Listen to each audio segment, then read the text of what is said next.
In this tutorial, I'm going to show you how to make indie pop rock music. And to do that, I remade a song that I really like right now called Beach House by Del Watergap. And I'll break down my remake of the song's elements, the sounds of those elements, the mixing, the structure and arrangement, all that jazz. So hopefully by the end of this tutorial, you can make a song in a similar indie pop rock style to this one. Set the tempo around 124 BPM. Start off by making some synth chords.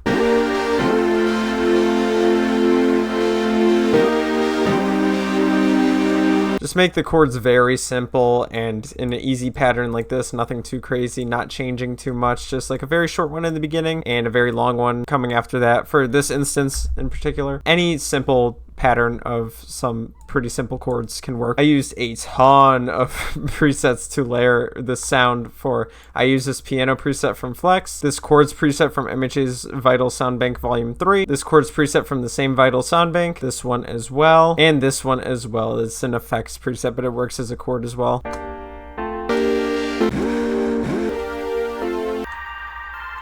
So this one right here just adds some higher end texture to these synth chords over here. All these are synth presets over here, just like very standard indie synths.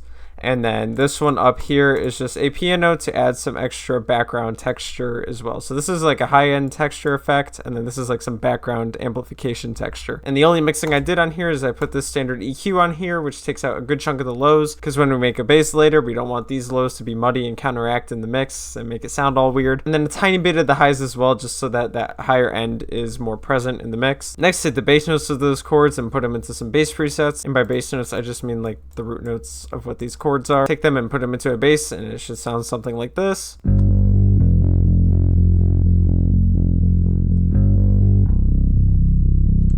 Just like a very natural, organic bass guitar sound. And to accomplish those sounds, I got this bass guitar preset from Flex and this bass guitar preset from Flex as well.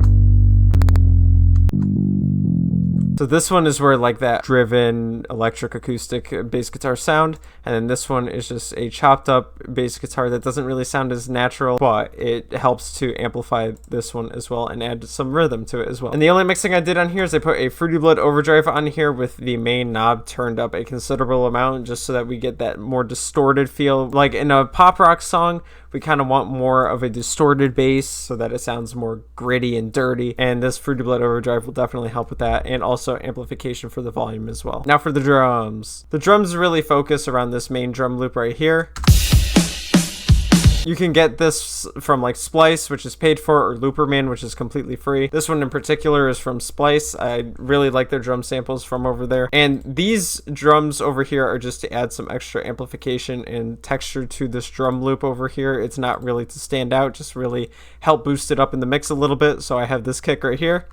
Follows the same kick from in here. Make sure it's like a light acoustic kick. And then same thing over here with the snare. Make sure it's like a light acoustic snare. And then adding a ride loop as well. Kind of add some more acoustic texture and fill up the mix. With everything all together, it sounds like this. So very organic and rock driven sounds. Now for some effects, I just have this guitar top loop playing, resting in the background of the mix. Just kind of helps to fill up the mix a little bit and add some fullness to the sounds. Now for the structure and arrangement of this track, this is probably the most simple version of the structure and arrangement portion of my tutorials that you could possibly find. Literally the secret is just to have probably just like the chords or something playing in the intro is like something, or like the drums playing in the intro, kind of introduce this, and then the rest of the song is just this only. You have everything playing all together. You have the chords, you have the bass, you have the FX, and then you have the drums that we created as well. So having very simple elements like this, where it's just like the chords, bass, and like the drums and effects and stuff like that, having very simple, repeatable elements like that will help you carry out this entire structure for the entire track, and you won't have to edit too much or anything like that. So once you get this good thing going over here, you can just easily repeat it over and over again. Just make sure to add some little variants here and there, but for the sake of this tutorial, all you really need is just the main bare bones of this. And yeah, after all that, here's the final result. In a K-hole, in the beach house, light my cigarette for me.